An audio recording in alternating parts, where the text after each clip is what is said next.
Hey, this is Daz from the Frugal Gamer website and I'm back with another video.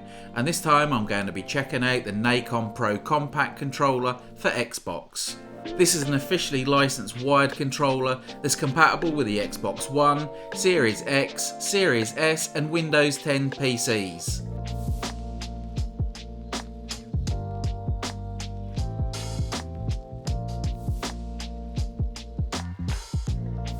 This controller offers a compact design along with some customization features, and it also unlocks access to the Dolby app on the Microsoft Store when used with wired headphones.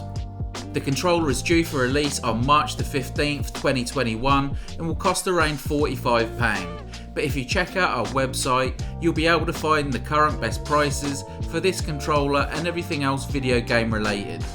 And I'm going to be solely using the Xbox Series X to review this controller. Now let's get this thing unboxed to see if it's worth the money.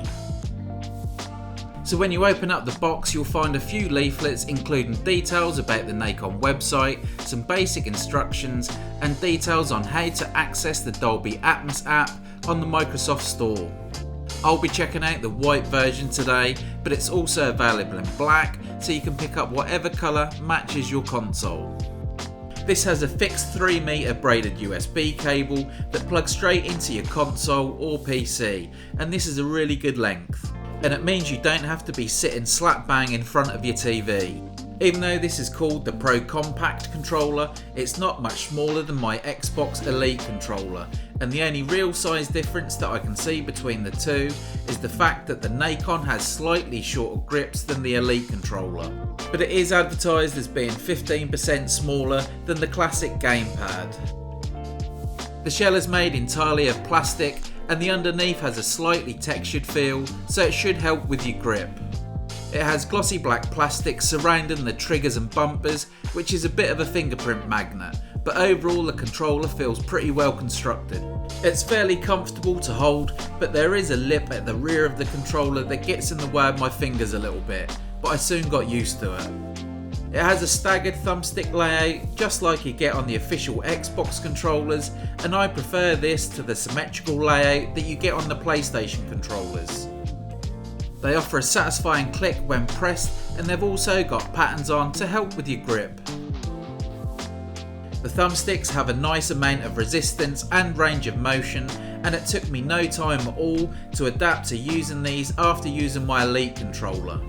The sticks feel very responsive and are actually programmable using the Nacon app, which I'll show you in detail in a moment.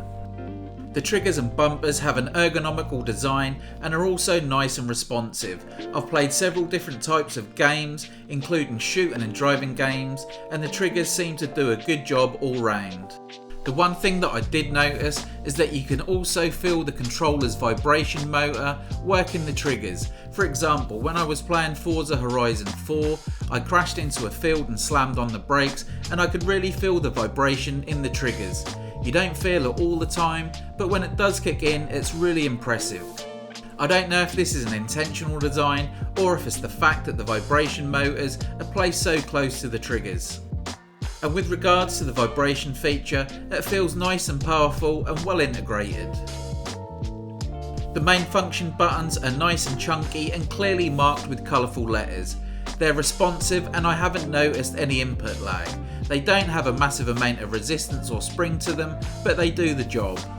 It also has all the other buttons you'd find on the official Xbox controller, and they all work well. There's also a tiny LED indicator that lights up when the controller is connected.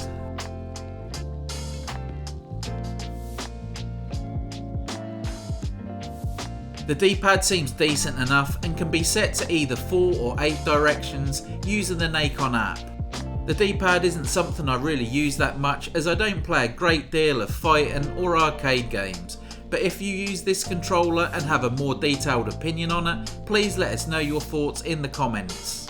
So now let's get to one of the controller's main selling points, and that's the ability to customize certain features using the Nacon app. To do this, you'll need to download the Nacon Pro Compact app on the Microsoft Store and plug in the controller to the console. The controller is plug and play, but you'll need the app to carry out any customizations. And when you open up the app, the first thing you need to do is update the controller's firmware. The app gives you the ability to remap the main buttons, the thumbsticks and the D-pad to carry out the functions shown here. You can also swap the functions of the triggers and bumpers, which I personally would never do, but it's nice to have that option. You also get 5 different custom settings for the thumbsticks response curves so that you can tailor how the thumbsticks work depending on what type of game you're playing. You also have the option to adjust the stick's dead zones. I found this really handy when swapping between shooting and driving games. Then you have the ability to adjust the responsiveness of the triggers, and this basically alters the distance you have to squeeze the trigger before it registers the action. So for a game like Call of Duty, you'd want to get your shots off as fast as possible, so you choose the FPS profile, and this basically gives you a digital hair trigger. It doesn't physically change the way the triggers work, it's all done through the software. And in a game like Forza, you'd want to mimic how the accelerator and brakes work, so you choose the classic profile, and this registers the press more gradually, just like it does when you put your foot down on the accelerator pedal. You can also turn the vibration feature on or off, but it doesn't seem to give you the option to change the amount of vibration. And last of all, you can swap the D-pad from having 4-way movement to 8-way movement, and the latter option would be good for fighting games like Mortal Kombat. To access the new settings on the controller, you just need to flip the switch that's underneath to the advanced settings, and this will load your new setup. There's also a green indicator under the switch that tells you that it's in advanced mode. You can flick the switch back to classic settings at any time, and this puts the controller back into the default mode. I really like the fact that you're able to customise this controller, and carrying out the changes are nice and easy. So now we've taken a look at that, let's move on to the controller's 3D audio ability.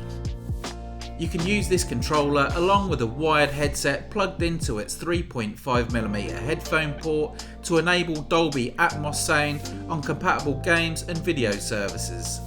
To do this, you'll need to download the Dolby Access app from the Microsoft Store and make sure it's updated to the latest version.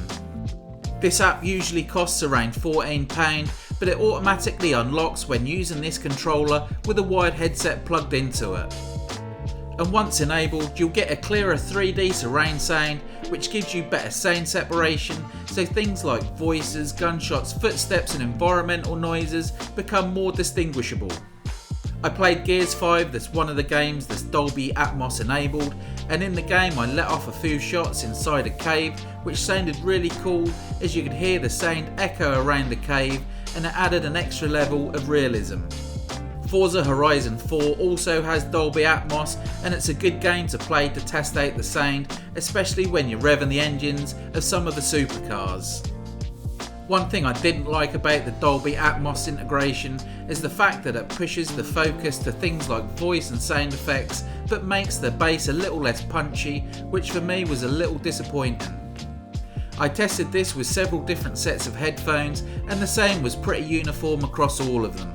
You do notice a difference, especially in scenarios like I mentioned earlier, but overall when playing games, I don't think it lived up to my expectations. The Dolby Atmos was a nice addition, but it didn't blow me away. But sound is subjective, and I'm really picky with my audio, so it may be worth checking out a few other reviews to see what other people think. So to wrap up this review, I do like this controller, and it's easy to get used to after playing with the official Xbox controllers, plus you have the added ability to customise some of the features. And then there's the Dolby Atmos element, which gives you free access to the app, which is a bonus. I'm not a pro gamer, so I can't say if it would live up to their expectations, but as an average gamer, it's nice to have a controller that gives you a few extra advantages. When it comes to value for money, it's pretty much the same price as the official Xbox wireless controller, so you have to weigh up what's most important to you. So you'd need to choose between the wireless connectivity of the official controller or going for a wired controller that also has a few extra features like this one offers. And if it's the latter, the Nacon Pro Compact controller for the Xbox is worth taking a look at. And if you want to pick one of these up, I'll leave a link to our website in the description box so that you can find the current best deals. So thanks for checking out this video, and if you enjoyed it, please give it a like and maybe even subscribe.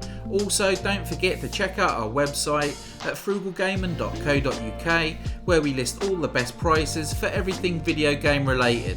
Check it out and never pay full price again.